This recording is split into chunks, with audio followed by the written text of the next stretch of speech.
My name is Emily, and I'm 38 years old. I've spent most of my life as a high school history teacher in a small town in Vermont. Life was pretty ordinary until 6 months ago, when something happened that shifted my entire perspective. I had a near-death experience that I can only describe as life-altering. I actually died for several minutes and had the most profound journey to heaven. Could you walk us through what happened? It all began on a typical Saturday afternoon. I was out for a jog in my neighborhood, enjoying the crisp air when, out of nowhere, I felt this excruciating pain in my chest. Before I could even process what was happening, I collapsed right there on the sidewalk. It turned out I had suffered a massive heart attack due to an undiagnosed heart condition. Fortunately, a neighbor saw me fall and called 911, but by the time the paramedics arrived, my heart had stopped beating. They tried for over 10 minutes to revive me with CPR and defibrillation, but I was clinically dead. What do you remember from that time? It's hard to put into words, but it was like stepping out of one world and into another. One moment, I was in excruciating pain on the sidewalk, and the next, I was floating above my body.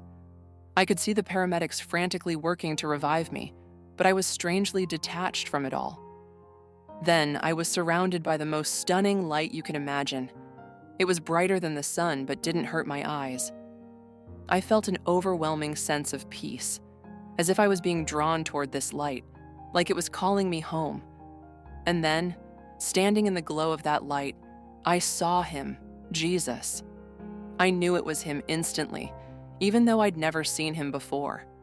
What happened next? He reached out his hand to me, and the moment our hands touched, I felt an overwhelming love, like nothing I had ever known. It was as though every ounce of my being was being embraced with pure acceptance. He smiled and told me it wasn't my time yet, that I still had work to do back on Earth. But before sending me back, he wanted to show me something, a glimpse of what awaited those who believe in him. In an instant, we were transported to the most beautiful place I've ever seen. The colors were beyond anything I've ever experienced, so vivid, so alive. Rolling hills stretched out in every direction, covered in the lushest grass and flowers of every hue. A crystal-clear river flowed peacefully by, and in the distance, I could see a magnificent city with towers reaching toward the sky. What else did Jesus explain to you? He walked with me, showing me what heaven is truly like. He told me that in heaven, we won't be mere spirits, but real, physical beings, perfect, with no pain or illness. He took me to a tree of life, and the fruit it bore was unlike anything I've ever tasted. Each month, it produces different fruit, and its leaves bring healing to everyone. People from all nations were gathered around it, radiating joy and vitality. Did you recognize anyone there? Yes, I did. I saw my grandmother, who had passed away when I was young. She looked vibrant and full of life, so different from the frail woman I remembered from her last days. And I wasn't the only one reunited with loved ones. Jesus explained that we would all be reunited with those who believed in him. I even saw people talking and laughing with Abraham, Moses, and King David. It was like the most incredible family reunion you could imagine. What else did Jesus show you? It truly was. I saw people building beautiful homes, houses crafted with materials I had never seen before, and they were working together in harmony, using their creativity in ways I never could have imagined. Jesus also showed me the most stunning gardens, where people were harvesting fruits and vegetables, not out of obligation, but with pure enjoyment. There were no weeds, no pests, just perfect, abundant produce. And yes, I saw animals. Lions lying peacefully with lambs, children playing with tigers and bears. Everything was calm and harmonious. Jesus explained that in heaven, there is no fear, no violence, not even between humans and animals. It was like the entire world, all of creation, existed in perfect harmony. How did you feel being in this place? I can't even describe the feeling. It was a love so overwhelming, so deep, that it felt like I belonged there, like I had come home. There was no fear, no sadness, no anxiety, just pure, unadulterated joy and peace. But the most profound part wasn't the beauty or the activities. It was being in the presence of Jesus. His love enveloped me in a way I've never experienced before. It was the kind of love that makes everything else pale in comparison. How did this experience come to an end? Jesus told me that it was time to go back, that I had been shown these things to share hope with others. He reminded me that what I had seen was just a glimpse, and that the reality of heaven is even more wondrous than we can ever imagine. In an instant, I felt myself being pulled back, and suddenly, I heard the paramedic shout, "We've got a pulse." I was back in my body, gasping for air. They rushed me to the hospital where I spent several days recovering. And how has this experience changed you? It has changed everything. I no longer fear death. Now I see it as a doorway to something far more beautiful. I've learned to live each day with a new sense of purpose, knowing that my actions here have eternal significance. I feel an urgency to share what I've seen and experienced, to let others know that heaven is real and more wonderful than we can imagine. But most of all, I want everyone to know Jesus. His love is what makes heaven, heaven. Could you share more about what Jesus revealed to you about the activities in heaven? Absolutely. One of the most surprising things he showed me was just how active heaven is. It's not about floating on clouds or playing harps like people sometimes imagine. Jesus revealed to me that in heaven, we'll have the opportunity to do amazing things, like exploring the universe. We'll have the ability to travel to distant galaxies, to see stars and planets up close, and our minds will be sharp enough to understand the cosmos in ways we can't even fathom now. He also showed me huge libraries filled with books containing all the knowledge of the universe. People were eagerly reading, learning, and discovering new things together. And there's more. People were diving into the oceans, discovering stunning underwater landscapes and creatures we've never seen before. There was no need for any equipment. We could breathe underwater and withstand any pressure. It's an adventure beyond our wildest dreams. It felt like the ultimate university, but without any of the stress or competition we're used to on Earth, just pure joy in learning and growing. Heaven is a place where knowledge is not only abundant but accessible, where every discovery feels like a treasure. It's not a place where time rushes or where we worry about measuring up to others. It's a place where every moment is an opportunity for joy and expansion. And yes, it's a place of continuous growth, discovery, and wonder. So, what did Jesus reveal about how people interact with each other in heaven? What I saw was deeply moving. The relationships in heaven are beyond anything we can comprehend here. There is no jealousy, no misunderstandings, no strife. People communicate with perfect love and understanding. I watched people from different cultures and times share their stories, their joys, their struggles. There was so much laughter, so much joy in the conversations. It was like every barrier that divides us on Earth, language, race, culture, vanished completely. Everyone from all walks of life was united by their love for God and for each other. Jesus explained that in heaven, we have eternity to build these connections, not just with other people, but also with Him and God the Father. I saw people sitting in intimate conversations with God, asking questions and receiving wisdom directly from the source of all knowledge. It was a level of relationship that I can't even begin to describe. It was deep, real, and intimate. You also mentioned earlier about the ability to build and create in heaven. Can you tell us more about that? Absolutely. What Jesus showed me about creativity in heaven was mind-blowing. Our creativity will be unleashed in ways we can't even imagine now. I saw people painting with colors that don't exist on Earth, creating music that seemed to dance in the air around them. There were massive workshops where people were inventing and building things. But it wasn't like work as we know it. There were no deadlines, no pressures. It was pure joy in creation. Jesus explained that in heaven, we'll be able to fully express the creative nature that God has given us. There are no limitations, no constraints like we experience on Earth.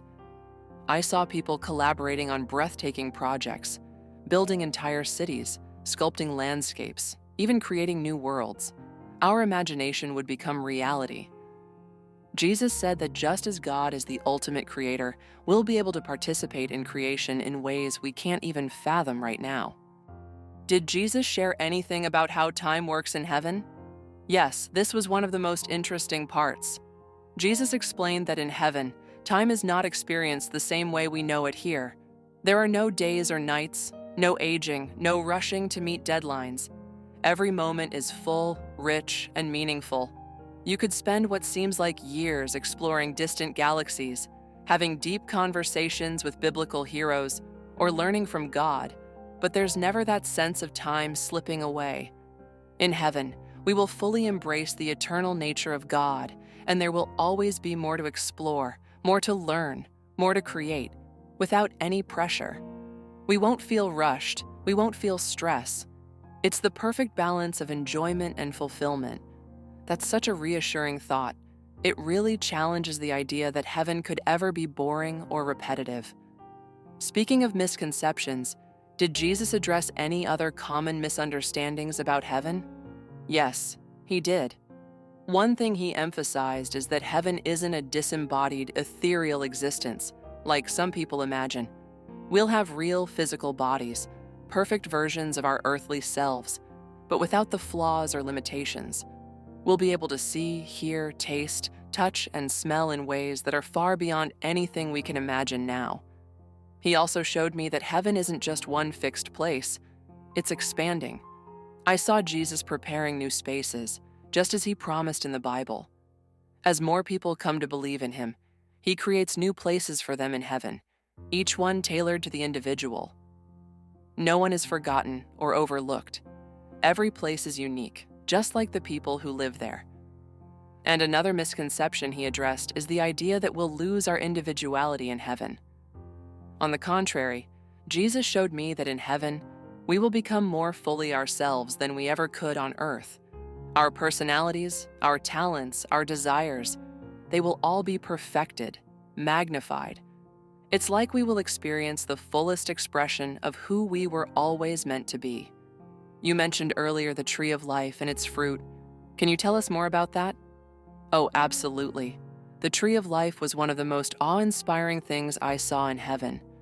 It was massive, its branches stretching up into the sky, shimmering with a vibrant green that seemed to pulse with life. The fruit it bore was unlike anything I've ever tasted. Each month, the tree produces a different kind of fruit. When I tasted it, it was like every delicious flavor I've ever known, but multiplied 1,000 times. It was indescribably perfect. But it wasn't just about the taste. Jesus explained that the fruit from the tree of life imparts health and vitality. It keeps our heavenly bodies in perfect condition, free from decay. The leaves of the tree, he said, have healing powers. I saw people taking the leaves back to earth, using them to heal both physically and spiritually. Did Jesus share how heaven connects with earth? Yes, and this was one of the most surprising revelations. Heaven isn't completely separate from earth. I saw people in heaven watching over events on earth, praying for their loved ones still living.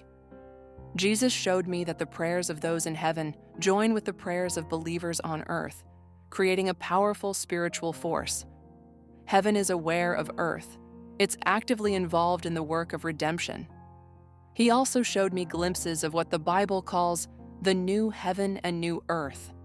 This is a future time when God will fully dwell with his people, and all of creation will be renewed. It's a beautiful picture of heaven and earth coming together in perfect harmony. You also mentioned animals in heaven. Can you tell us more about that? Yes, absolutely. The animals in heaven were incredible. Some of them were familiar to me, lions, bears, and tigers, but others were completely new creations. There were species I'd never seen before, perhaps animals that have been extinct on Earth or new creatures altogether.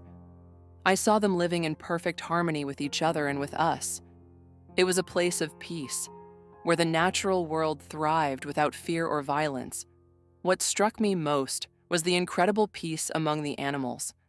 I saw lions lying down next to lambs, just like the Bible describes, with no fear or predator-prey dynamic. All the animals exhibited an intelligence and awareness that far exceeded what we see on Earth. I remember seeing a little girl riding on the back of a huge tiger, both of them completely at ease with one another. Dolphins swam alongside people in the river, and eagles soared through the sky with them.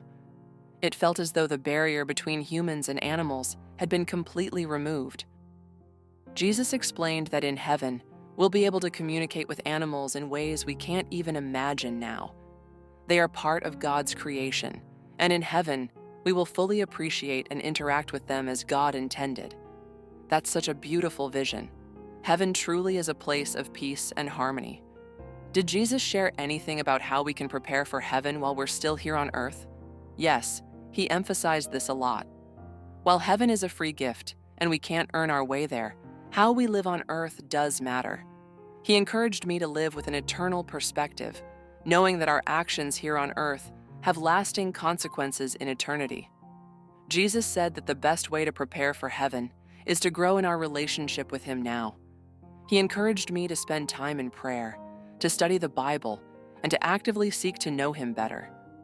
The more we know him here, the more fully we will be able to enjoy heaven. He also emphasized the importance of loving others and sharing the good news about him. He showed me that every act of kindness and every time we share our faith creates ripples that extend into eternity. While we can't fully imagine the glory of heaven, we can experience glimpses of it on earth, in moments of worship, in deep relationships, in experiencing the beauty of nature. Jesus encouraged me to look for those glimpses of heaven in my daily life. How has it changed your daily life? It's changed everything. I wake up each day with a sense of purpose and excitement that I never had before.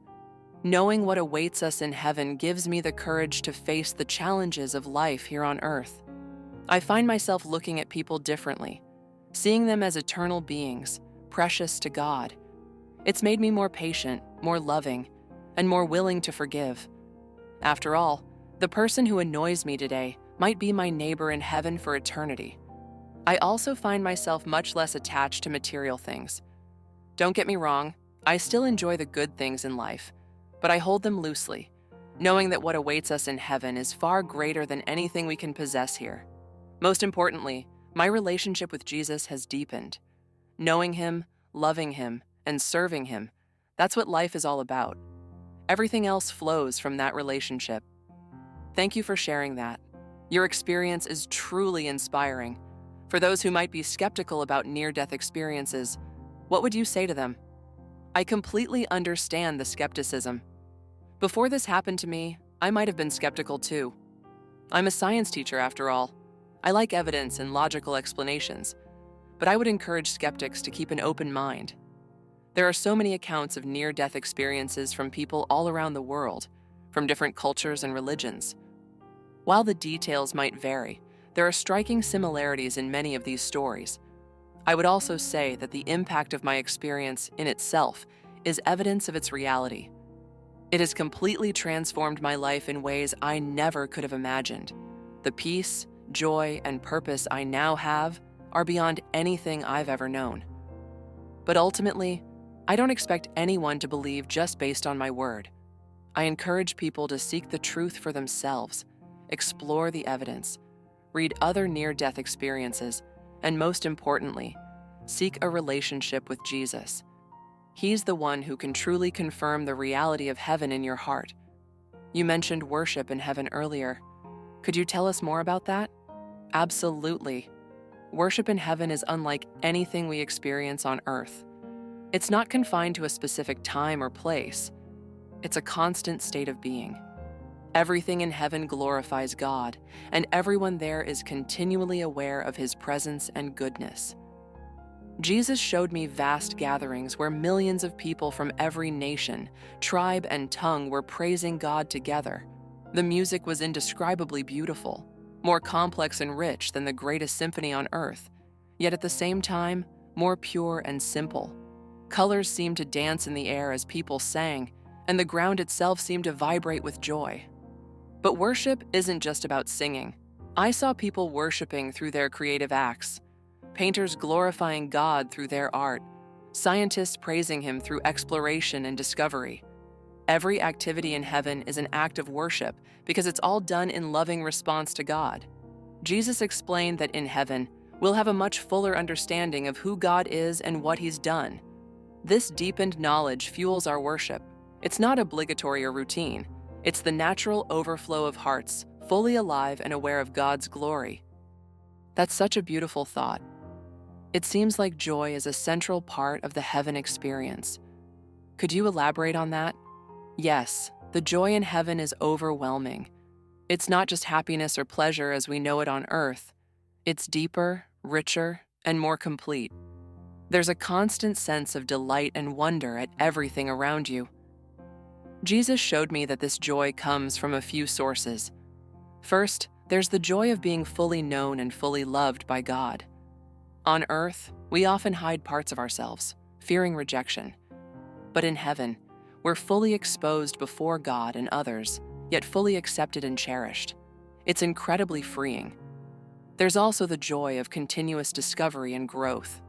In heaven, we never stop learning, never stop experiencing new things. Each new discovery about God, about His creation, and about each other brings a fresh wave of joy. And then, there's the joy of perfect relationships. In heaven, there are no misunderstandings, no conflicts, no betrayals. We love each other with the same love that God has for us. The depth of these relationships brings a level of joy we can barely imagine on earth. It sounds amazing. You also mentioned there being no more tears or pain in heaven. Could you tell us more about that? Yes, this was one of the most comforting things Jesus showed me. In heaven, all the sources of sorrow and pain we experience on earth are gone. There's no sickness, no death, no broken relationships, no sin. I saw Jesus Himself wiping away tears from people's eyes as they entered heaven. These were tears of past sorrows, and as He wiped them away, it was like the memories of pain were healed. The hurts weren't forgotten, but they no longer had any power to cause distress. Jesus explained that in heaven, we have a perspective that allows us to see how God worked all things, even the painful things, for good.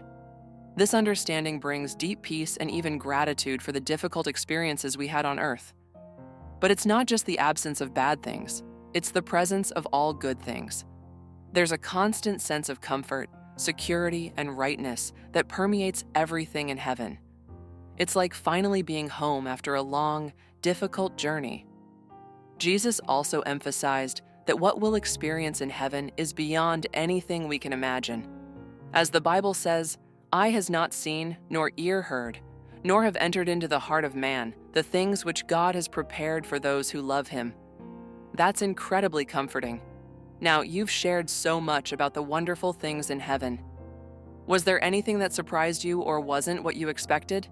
Yes, there were a few surprises. One thing that caught me off guard was the sense of humor in heaven. I saw so much laughter, so much playfulness. Jesus Himself has the most delightful sense of humor. It made me realize that joy and laughter are essential parts of God's character. Another surprise was the incredible diversity in heaven. I expected to see people from different earthly cultures, but the variety was far beyond that. There were beings I can only describe as angels, each unique and breathtakingly beautiful. There were creatures that seemed to be from other worlds, things I have no earthly words to describe. I was also struck by how physical heaven felt. I could feel the grass beneath my feet, taste the fruit, feel the wind on my face. It wasn't some vague, ghostly realm. It was more real, more solid than anything I've ever experienced on earth. Now I have to ask, did you see any famous historical figures or biblical characters? Yes, I did. It was incredible. I saw Moses teaching a group about the deeper meanings behind the law. I saw King David composing new psalms of praise. I even caught a glimpse of Einstein in deep conversation with the Apostle Paul about the nature of time and eternity. But what struck me most was that there was no hierarchy or celebrity culture. Everyone, from the most well-known biblical hero to the most obscure saint, was equally valued and loved. They were all eager to share their stories and experiences, but also eager to learn from each other. I remember seeing a woman I didn't recognize in deep conversation with Mary, the mother of Jesus. The love and mutual respect between them was beautiful to see. Jesus explained that in heaven, we'll have eternity to build relationships with everyone there, to learn from each other's unique experiences with God. Did Jesus say anything about our purpose or roles in heaven? Yes, and this was one of the most exciting parts for me. Jesus made it clear that heaven isn't a place of passive rest, but of active participation in God's ongoing work.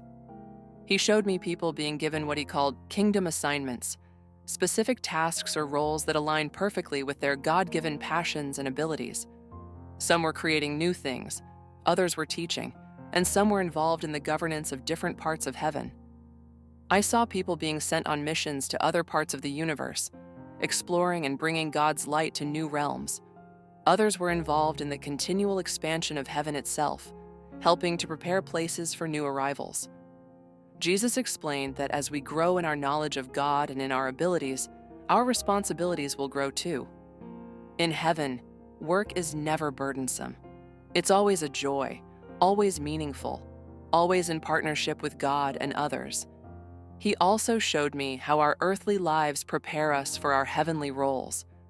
The character we develop, the skills we learn, the unique experiences we have, all of these shape our eternal destinies. It made me realize how significant our choices and actions on earth really are. That's profound. It gives a whole new perspective on the importance of how we live our lives now. As we near the end of our interview, is there anything else you'd like to share about your experience? Yes, there's one thing I feel is crucial to emphasize. Throughout my entire experience, from the moment I saw Jesus to all the wonders he showed me in heaven, one thing was consistently clear. It's all about relationship with him. The beauty of heaven, the joy, the peace, the fascinating activities, all of it flows from being in perfect relationship with God. Jesus made it clear that he is the way to this incredible eternal life. His sacrifice on the cross, his resurrection, these make it possible for us to be forgiven, to be made right with God, and to experience the wonders of heaven. He urged me to tell people that this isn't just a nice story or a comforting idea. It's reality, and it's available to everyone who puts their trust in him. He's inviting everyone to know him, to follow him, and to spend eternity with him in a place more wonderful than we can imagine. One last question. How would you encourage our viewers to respond to what they've heard today? I would encourage everyone to take this seriously. Don't dismiss it, but don't just take my word for it either. Investigate for yourself. Read the Bible, particularly what it says about Jesus and about heaven. Look into other near-death experiences. But most importantly, reach out to Jesus yourself. You don't have to have a near-death experience to know him or to be sure of your eternal destiny. He's as close as a prayer. Talk to him. Invite him into your life. Ask him to reveal himself to you. And if you already have a relationship with Jesus, let this be an encouragement to draw even closer to him. Live with eternity in mind. Let the reality of heaven shape how you think, how you treat others, how you use your time and resources. Remember, heaven is not just a destination. It's a present reality that we can experience in part right now through our relationship with Jesus. The more we know him now, the more fully we'll enjoy heaven for all eternity. Thank you so much, Sarah, for sharing your incredible experience with us. I'm sure our viewers have been deeply impacted by your story. Thank you for having me. It's been my pleasure to share. I pray that everyone listening will experience the love and joy of Jesus, both in this life and in the eternal life to come.